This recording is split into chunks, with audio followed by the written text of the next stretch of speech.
হঠাৎ সাদা পোলাও আর খাসির পার্টির আয়োজন। আসসালামু আলাইকুম রহমতুল্লাহ। আজকে আমরা সবাই একসাথে মিলিত হয়েছি খাসির পার্টি আর সাদা পোলাওর আয়োজনে।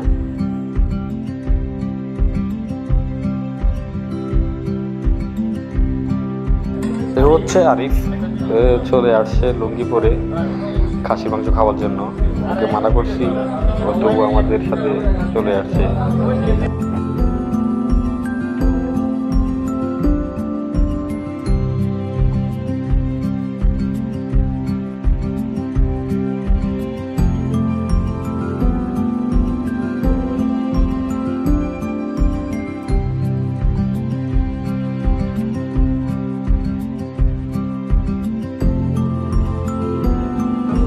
আমাদের মহিন ভাই অনেক ভালো একজন মানুষ। উনি আসতে দেরি করে ফেলছে, বাট সমস্যা না, উনি আমাদের সাথে বসছে খাওয়ার জন্য।